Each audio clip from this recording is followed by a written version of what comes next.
함께 하나님 말씀 봉독하겠습니다. 오늘 하나님께서 우리에게 주신 말씀은 출애굽기 2장 말씀입니다. 출애굽기 2장 1절에서 10절까지 말씀. 출애굽기 2장 1절에서 10절까지 말씀 함께 제가 봉독하겠습니다.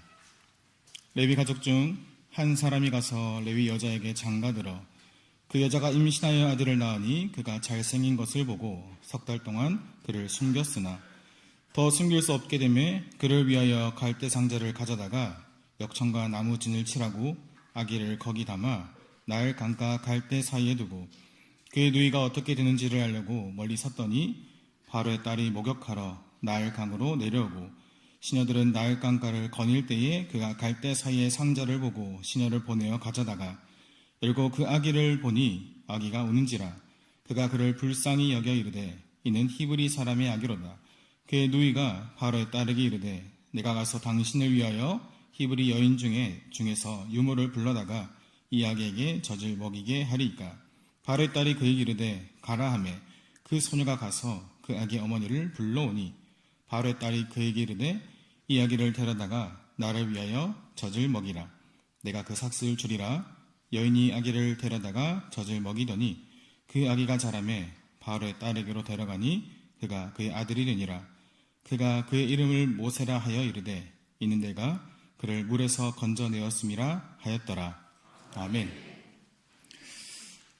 오늘은 성도의 구원의 여정이라는 제목으로 함께 말씀을 나누고자 합니다. 오늘 본문인 출애굽기는 우리에게 너무나 익숙한 내용이고 또 자주 읽었던 성경이기도 하죠. 잘 알고 있는 것처럼 제목 그대로 애굽에서 나오다, 애굽으로부터 벗어나다, 탈출하다라는 의미를 가지고 있습니다. 그래서 우리가 출애굽기를 생각하면 이스라엘 백성들이 10가지의 재앙과 함께 또 애굽에서 나오는 그 장면을 그리게 되는데요.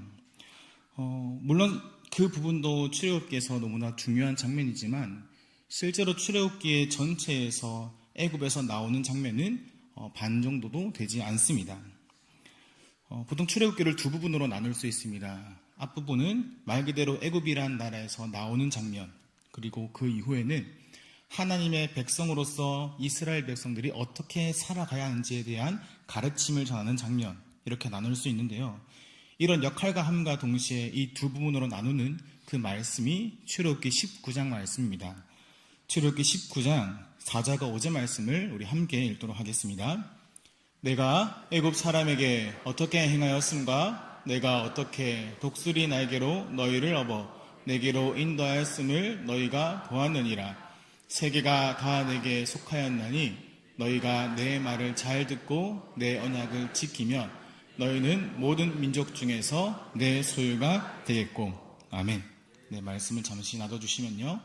이 19장 4절 말씀은 이스라엘 백성들을 하나님이 애굽에서 구출해내는 그 장면에 대해서 내가 너희를 구원하였다라는 장면을 얘기하고 있고, 그 이후 5절에서는 무엇을 얘기하는가? 너희가 하나님의 백성으로 이제 되었기 때문에 구원받은 하나님의 백성으로서 앞으로 어떻게 살아가야 하는가? 하나님 말씀을 듣고 그 말씀에 순종하는 삶을 살아야 한다라는 사실에 대해서 얘기를 하고 있습니다. 이런 출애굽기의 전체 구조 속에서 오늘 본문은 특별히 하나님의 이스라엘 백성들을 구원하는 그 구원을 더 분명히 보여주고 있는데요. 특히 하나님께서 오늘 본문에 나오는 모세라는 한 사람을 구원하는 것을 넘어 하나님이 이스라엘 민족까지 어떻게 인도하시는가, 그들을 어떻게 구원하시는가에 대한 부분도 오늘 말씀이 담겨져 있고, 나아가 우리는 오늘 말씀을 통하여서 오늘을 살아가는 하나님의 백성들 또한 하나님이 어떻게 우리를 구원하시는가에 대한 부분도 살펴볼 수 있습니다. 이 말씀을 통하여서 여전히 우리를 구원하시는 하나님의 구원의 여정 속에 있다는 사실을 기억하면서 더욱이 감사와 영광을 돌리며 믿음으로 살아가는 오늘 하루의 삶이, 또 한 주간의 삶이, 또 우리 성도의 삶이 되기를 소망합니다. 먼저 오늘 본문인 출애굽기 2장 1절과 2절 말씀을 보면 이렇게 시작합니다. 레위 가족 중 한 사람이 가서 레위 여자에게 장가들어 그 여자가 임신하여 아들을 낳으니 그가 잘생긴 것을 보고 석 달 동안 그를 숨겼으나. 오늘 본문은 나름도 평범하게 시작하는 것 같습니다. 레위 사람이 레위 여자에게 장가들어 아들을 낳았다. 어쩌면 당연한 것처럼 보이지만 우리에게 긴장감을 주는 단어가 2절에 나옵니다. 바로 석 달 동안 그를 숨겼다. 부모가 아이를 숨겨야 했던 이유는 1장에서 잘 나와 있는 것처럼 그 당시 속에서 이스라엘 자손들이 생육하고 불어나 번성하여 매우 강해졌기 때문입니다.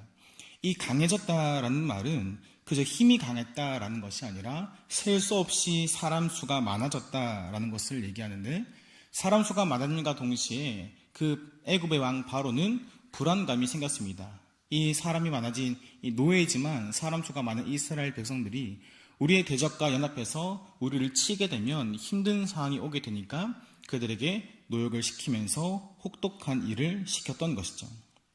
그런 상황 가운데 점점 그럼에도 불구하고 사람이 많아지다 보니까 자녀를 낳을 때 딸이면 살리고 아들이면 죽여라 라는 명령을 내렸습니다. 그런 과정 속에서, 그런 험악한 배경 속에서 오늘 모세가 태어났다라는 것이죠.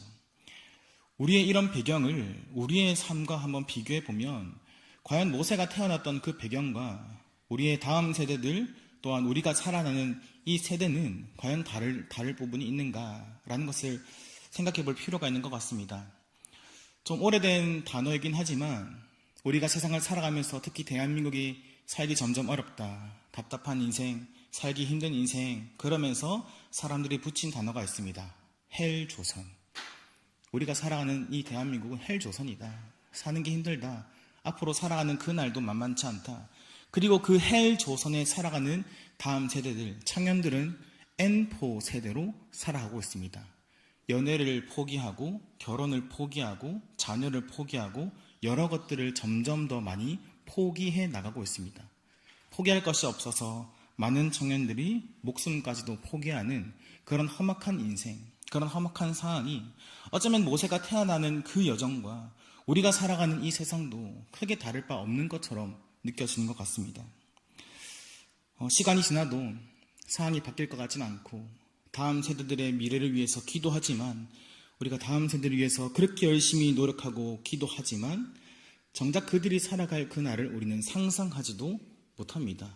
얼마나 힘들까, 얼마나 답답할까. 그때 돼서야 지금 여기 있는 성도님들이 과연 그때까지 살아 계셨으면 좋겠지만 과연 그때까지 우리가 살아있어서 그 다음 세대들의 믿음을 위해서 지켜줄 수 있을까라는 부분, 우리가 없는 그 시절 속에서 과연 그들 스스로 혼자 말씀 가운데 믿음 가운데 신앙생활을 할 수 있을까라는 걱정도 우리에게 있는 것 같습니다. 그런 불안 속에서 모세가 태어났다라는 것이죠. 근데 그 모세를 태어나는 순간 속에서 부모가 어떻게 했는가? 오늘 보면 2장 2절은 이렇게 얘기합니다. 그 여자가 임신하여 아들을 낳으니 그가 잘생긴 것을 보고 석 달 동안 그를 숨겼으나. 모세가 과연 저희 아버지만큼 잘생겼을까요?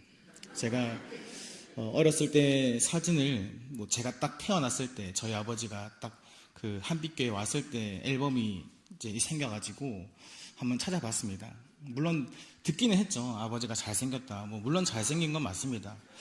그런데 저도 사실은 지금이야 살이 좀 쪄서 그렇지 옛날에는 나쁘지 않았거든요. 그래도 나름의 또 자부심이 있었는데 그때 당시에 또 30년 전에 아버지의 얼굴을 보니까 이거는 좀 너무 잘생겼더라고요. 그러면서 성도님들이 그렇게 기억을 했던 이유 중에 하나가 외모가 참 대단했구나 라는 생각을 했습니다. 그럼 모세가 태어났던 그 상황 속에서 정말 살기 힘든 여정 속에서 모세가 태어났는데, 정말 부모가 모세가 그렇게 잘생겨가지고 그를 숨겨서 살렸던 이유일까요? 그것은 아닙니다. 지금 오늘 본문이 얘기하고 있는 잘생겼다라는 말은 외모적으로 잘생겼다라는 말이 아니에요. 지금 저자인 모세가 잘생겼다라는 말을 통해서 하고 싶은 메시지가 있습니다. 그것을 원어로 보면 더 자세하게 알 수 있는데, 원어로 보면은 키토브라는 히브리어로 되어 있습니다. 키토브. 이게 잘생겼다라는 단어인데, 여러분 이게 어디에 사용된지 아세요? 이게 창세기에 사용됩니다. 창세기에서 하나님이 세상을 창조하셨을 때 그 창조된 것을 보시기에 좋았다라는 그 단어가 바로 이 키토브입니다. 모세오경의 저자인 모세는 창세기에 이어서 이스라엘 백성들의 민족을 시작하는 그 모세 이야기 속에서 그 말씀 속에서 키토브라는 단어를 다시 한번 사용함으로써 세상의 주인이자 창조주인 하나님께서 이스라엘 민족의 주인이다 라는 것들을 모세가 얘기하고 있는 것이죠. 그저 누군가의 창조주가 아니라 우리를 창조하신 하나님이자 그 창조주인 하나님이 바로 우리의 주인이다, 우리의 왕이다 라는 사실을 모세가 얘기하고 있는 것입니다. 그 말씀 속에서, 그 은혜 속에서 하나님께서 자신이 택한 백성들을 무엇을 통해서 구원하시는가? 3절에 보면 이렇게 얘기합니다. 함께 읽겠습니다. 더 숨길 수 없게 되매 그를 위하여 갈대 상자를 가져다가 역청과 나무 진을 칠하고 아기를 거기 남아 나일 강가 갈대 사이에 두고. 아멘. 아들이 태어나자마자 죽어야 하는 상황에도 불구하고 숨기다가 더 숨길 수 없게 되자 지금 무엇을 통하여서 아기를 구원하려고 하고 있습니까? 갈대 상자를 통해서 구원하고 있습니다. 여러분, 근데 우리가 잘 아는 것처럼 이 갈대 상자의 원어 또한 창세기 한 번 더 사용되죠. 바로 노아의 방주에서 그 방주가 이 갈대 상자와 똑같은 언어로 되어 있습니다.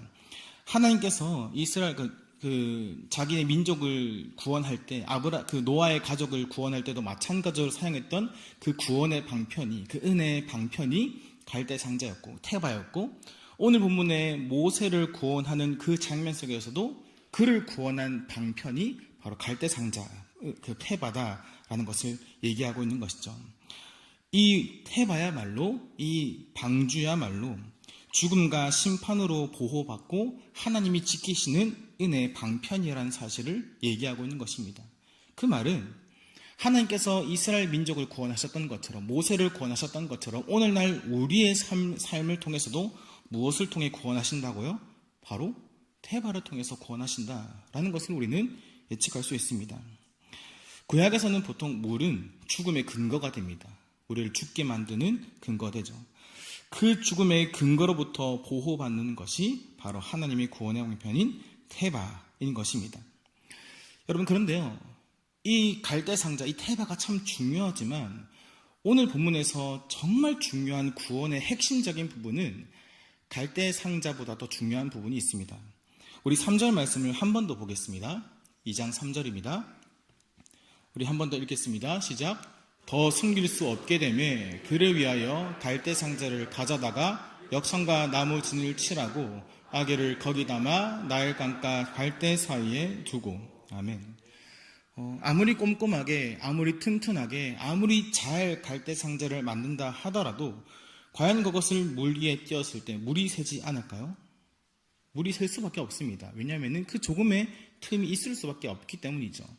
그래서 지금 모세의 어머니는 갈대 상자를 만듦과 그 이후에 어떤 작업을 치르고 있습니까? 역청과 나무진을 칠하고 있습니다. 이 역청과 나무진이 이 물로부터 보호하는 가장 중요한 핵심이에요. 아무리 갈대 상자가 있다 하더라도, 아무리 갈대 상자를 튼튼하게 만든다 하더라도 역청과 나무진을 칠하지 않으면 결국 죽을 수밖에 없는 것을 보여주고 있습니다. 그러면 이 역청과 나무진이 무엇을 뜻하는가? 노아가 방주를 만들 때에도 이 장면이 비슷하게 나옵니다. 창세기 6장 14절을 보면 이렇게 얘기합니다. 너는 고펠의 나무로 너를 위하여 방주를 만들 때 그 안에 칸들을 막고 역청을 그 안팎에 칠하라. 이 말씀이 지금 누가 말씀하시는 것일까요? 하나님께서 지금 노아에게 명령하고 있습니다. 방주를 만들어라. 만들었습니다. 근데 거기서 끝나지 않고 역청을 안팎으로 칠하라. 왜 하나님이 역청을 칠하라 했을까? 이 역청이 원어로 보면 말 그대로 송진, 역청이라는 의미도 있지만 더 중요한 의미를 담고 있습니다. 이 역청이 무엇을 의미하는가? 바로 속죄를 의미하고 있습니다. 속죄, 속전, 구속을 의미하고 있어요. 그 역청이라는 것이. 무슨 말이냐면 이 역청이야말로 테바 안에 물이 스며들지 못하도록 막는 중요한 마금 장치를 함으로써 테바 안에 있는 것들을 지키고 보호한다라는 것이죠.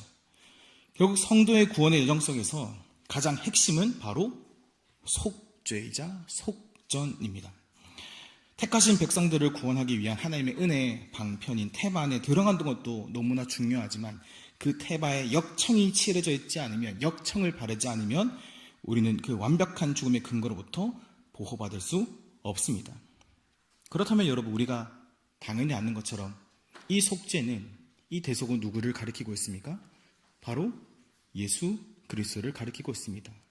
우리를 구원하기 위해, 우리를 죄로부터 분리시키기 위해, 우리를 죄로부터 영원히 구원하기 위해서, 자유하게 하기 위해서 이 땅에 오셔서 우리의 죄를 대신 짊어진, 그리고 죽으시고 부활하신 그 예수 그리스도의 속죄를 가리키고 있는 것이죠. 여러분, 이 노아와 모세를 구원하는 과정 속에서 역청을 바르는 이 장면은 결국 우리에게 무엇을 바라보게 하는가? 여러분, 이 장면이 어떤 장면이 떠오르십니까? 이 장면을 보고 있으면 바로 이스라엘 백성들이 애굽에서 나올 때 유월절이 떠오르게 됩니다. 죽음의 근거로부터 무엇을 바릅니까? 문설주에 피를 바르죠. 그 피를 바르는 것을 통하여서 결국 피 바른 자들은 구원을 받고 바르지 못한 애굽 사람들은 죽지 않습니까? 결국 이 노아와 또 모세의 과정 속에서 역청을 바르는 이 장면은 유월절 어린 양의 보혈의 피를 가리키고 있고, 나아가 십자가에서 피 흘린 그 예수 그리스도의 대속을 바라보게 만들고 있습니다. 사랑하는 성도 여러분, 우리의 신앙을 돌아보면요, 우리는 너무나 자연스럽게, 너무나 당연한 것처럼 교회라는 공동체로 나아가고 있습니다. 너무나 오랫동안 너무나 당연하게 교회로 나아가고 있습니다. 물론 교회에 나오는 거 중요하죠.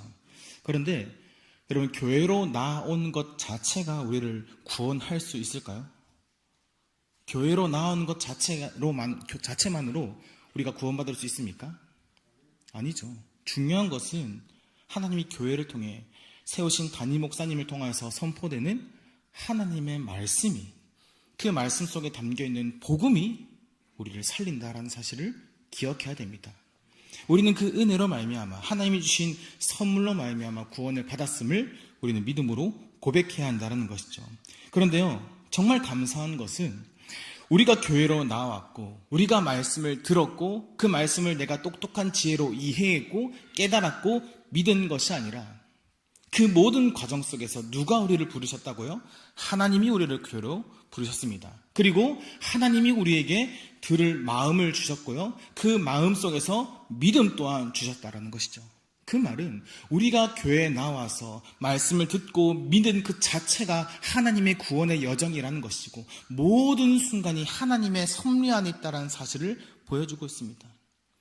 우리의 공로가 아니라, 우리의 노력이 아니라, 우리의 성취가 아니라 모든 것이 하나님의 구원의 여정 속에 있다는 사실을 우리는 이 말씀의 시간을 통해서 다시 한번 깨닫게 되는 것이죠. 타이틀이 우리를 구원하는 것이 아닙니다. 직분이 우리를 구원하는 것이 아닙니다. 하나님의 은혜를 통하여서 우리가 구원받은 것입니다. 그 사실을 이 노아와 모세의 장면을 통하여서 모세는 계속 얘기하고 있습니다. 여러분, 이 하나님께서 택하신 백성들을 구원하시기 위해 주도적으로, 주권적으로 교회로 인도하셨고 믿음 또한 주셨고 은혜를 베푸셨다라는 사실은 노아의 방주 속에서도 보여주고 있어요. 창세기 7장 16절 말씀을 우리 함께 읽도록 하겠습니다. 함께 읽겠습니다. 시작. 들어간 것들은 모든 것의 암수라. 하나님이 그에게 명하신 대로 들어가매 여호와께서 문을 닫으시니라. 아멘. 그럼 참 이 장면에서 감동이 되는 문장이 있지 않습니까? 저는 이 말씀을 보면서 어떤 문장이 기억에 남냐면, 가장 뒤에 부분, 여호와께서 그를 들여보내시고 여호와께서 문을 닫으시니라. 방주는 멋지게 만들었습니다. 역청도 다 만들었습니다. 하지만 그 모든 것들이 노아가 이룬 것이 아니라 사실은 하나님의 구원 사역이었다는 것을 보여주고 있습니다.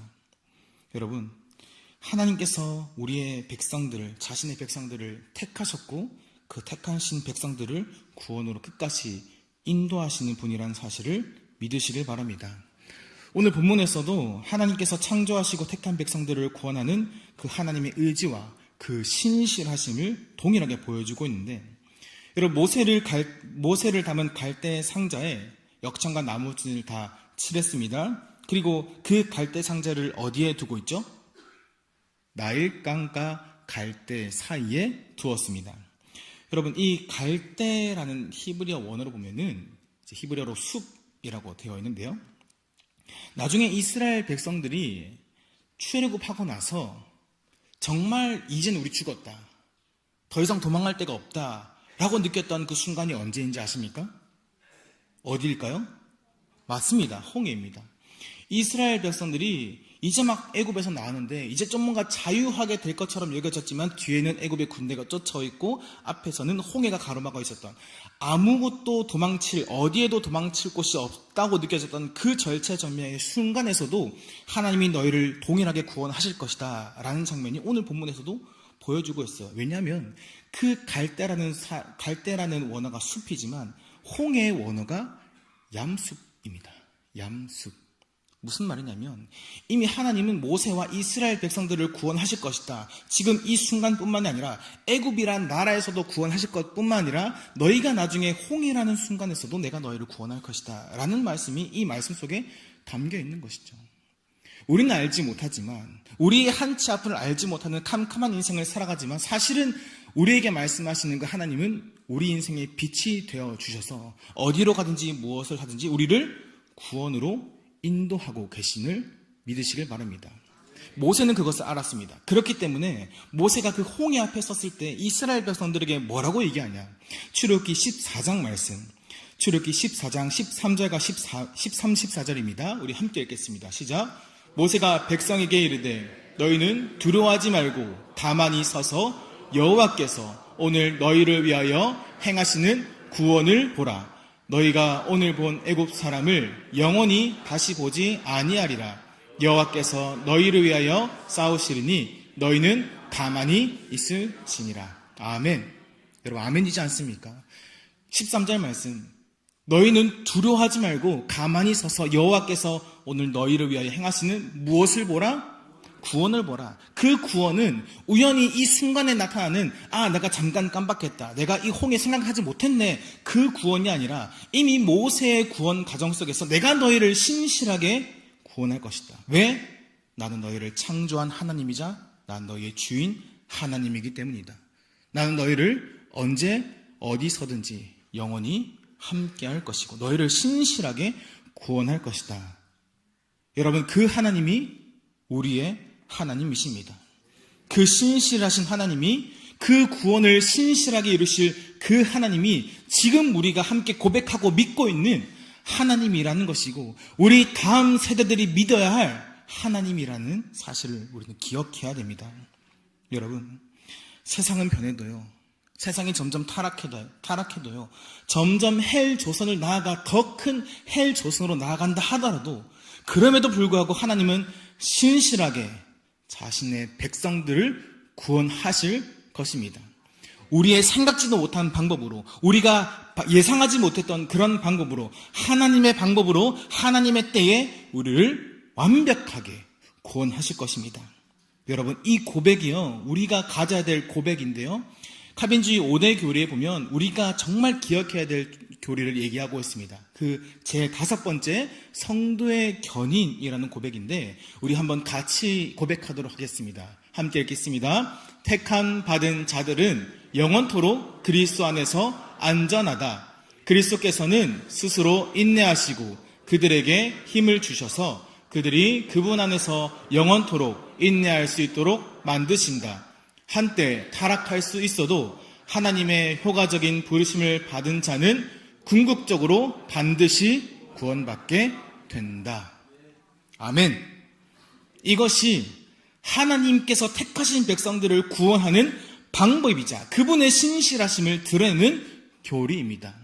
우리가 어떻게 하든지 상관없이 우리의 삶과 노력과 성취와 무관하게 하나님은 신실하게 우리를 구원하실 것입니다. 그분이 택하셨고 신실하게 부르시고 계시기 때문이죠.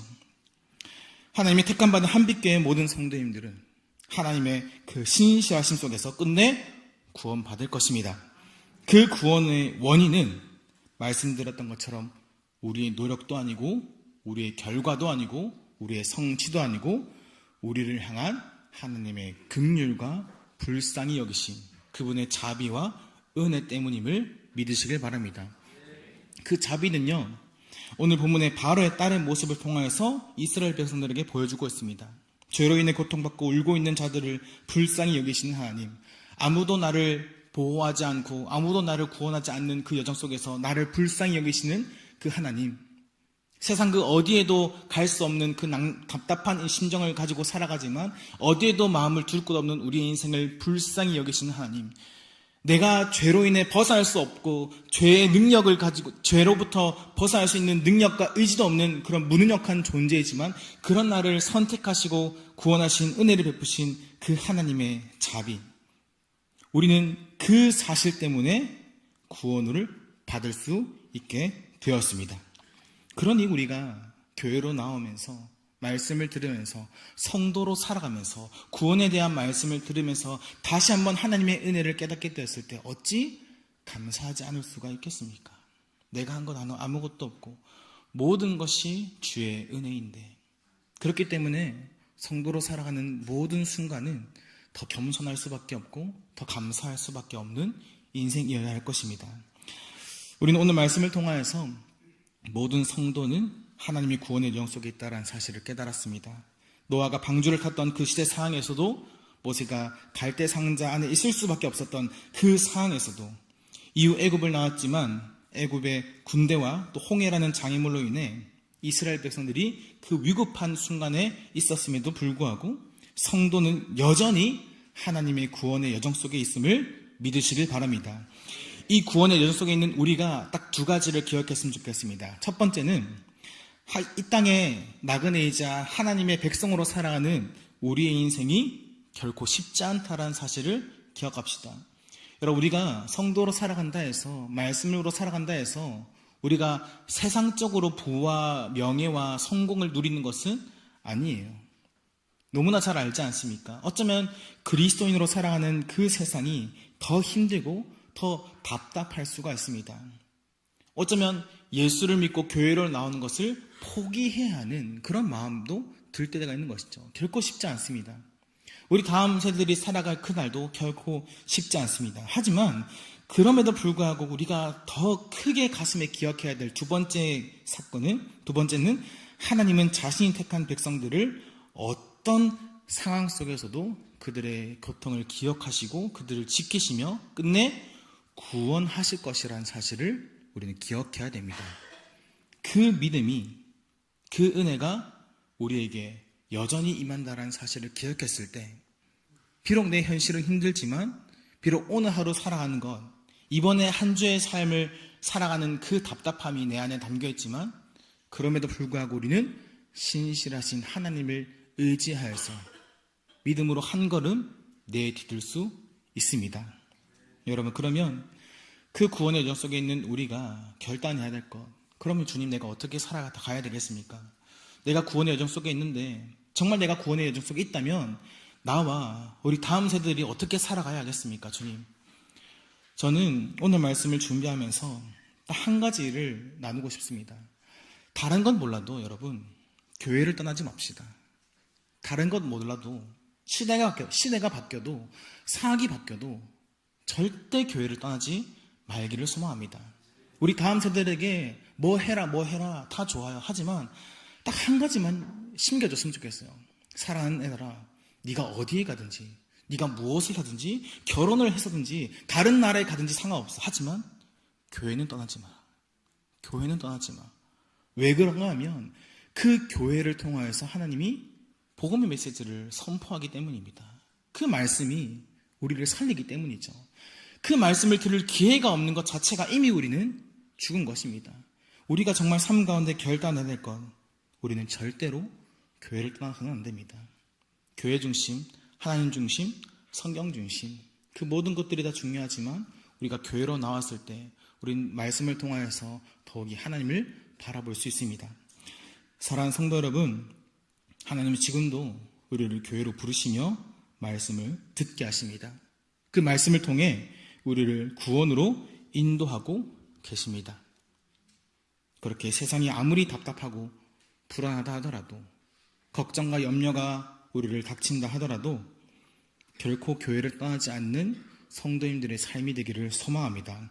그리고 그 믿음을, 그 정말 중요한 소망을 우리 다음 세대들에게도 크게 전수하기를 소망합니다.